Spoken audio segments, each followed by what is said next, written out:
মৃত শিশুকন্যাকে ফেলে পালিয়ে যায় কুকুরটি। তবে শিশুকন্যাটি অপরিণত, অনুমান ভূমিষ্ঠ হওয়ার আগেই অপারেশন করে ভ্রূণ বের করা হয়েছে ও ফেলে দেয়া হয়েছে।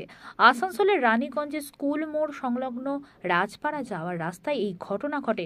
মৃত শিশুকন্যা কোথা থেকে এলো তার খোঁজ শুরু করেছে পুলিশ। স্থানীয়দের অভিযোগ, বুধবার রানীগঞ্জে কোনো নার্সিংহোম বা বেসরকারি হাসপাতালে নিশ্চয়ই অবৈধভাবে ভ্রূণ অপারেশন হয়েছিল। তারপর মৃত সদ্যজাতের দেহ ফেলে দেয়া হয়েছে আবর্জনা বা নর্দমায়।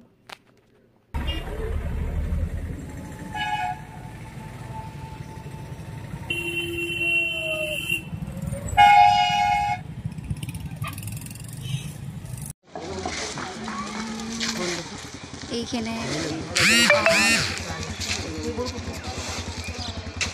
মা দুর্গা অ্যাপার্টমেন্টের নিচে স্কুল মোড়ের নিচে এইখানে একটা মেয়ে বাচ্চা কুকুর নিয়ে যাচ্ছিল, সেটা এখন ধরা পড়েছে। এইখানে একটা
कुत्ता लेके आया तब तो कुछ समझ में नहीं आएगा कहाँ से आया।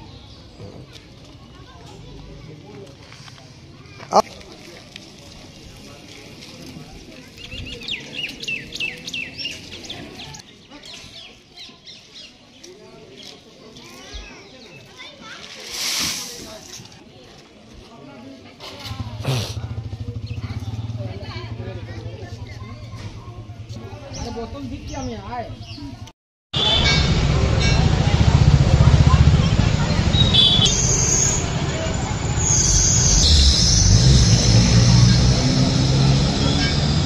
জেলায় দেখা গেছিল সমীক্ষায় পুত্র সন্তান তুলনায় মেয়ে কন্যা সন্তান জন্মের হার অনেকটাই কম। বিশেষ করে রানীগঞ্জ বিধানসভা এলাকায় দেখা গেছিল এই কন্যা সন্তানের জন্মের হার অনেকটাই কম ভ্রূণ হত্যার কারণে।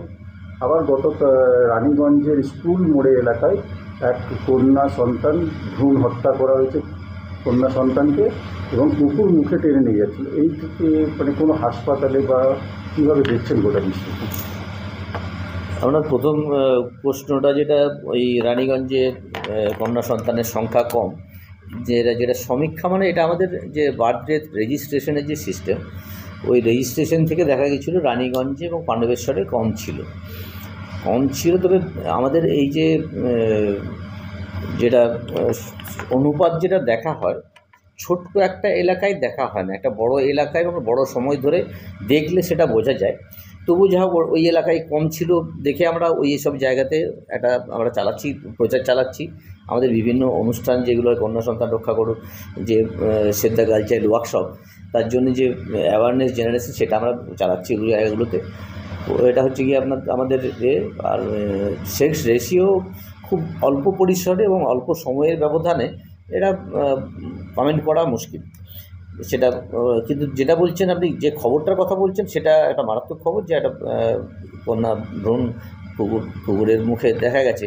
তো এটা নিয়ে আমি খোঁজখবর নিয়েছি, ওটা আমাদের পুলিশ উদ্ধার করে পুলিশ আমাদের হাসপাতালেও নিয়ে এসেছিল, আমাদের ডাক্তারবাবু দেখেছেন যে ওটা মৃত ছিল, দেখেছেন এবং সেটা সেভাবে সার্টিফাই করার পরে পুলিশ নিয়ে গেছে পোস্টমর্টম হবে কিনা আমি জানি না, যা ওটা ব্রড ডেড হিসাবেই করা হয়েছে। তার বাকি কোথায় এরকম ঘটনা ঘটছে সেটা তো আমরা সবসময় এতে আছি যে কোনো জায়গায় যেটা সেক্স সিলেকশন বলে, সেক্স সিলেক্টিভ অ্যাবর্শন বা সেক্স সিলেকশন হচ্ছে কি না, সেক্স ডিটারমিনেশন এবং সেক্স সিলেক্টিভ অ্যাবর্শন এই দুটো হচ্ছে কি না সেটা আমরা নজরে আছি। আমরা রেগুলারই খবরদারি চালাচ্ছি, নজরদারি চালাচ্ছি। আমরা প্রত্যেকটা এতে ভিজিট করছি, যেগুলোতে ইউএসজি সেন্টার বা অন্যান্য সেন্টার যেগুলো আছে সেগুলোতে আমরা ভিজিট চালাচ্ছি। যদি এরকম কিছু পাওয়া যায় কোনো হাসপাতাল হচ্ছে তার ব্যবস্থা নেওয়া।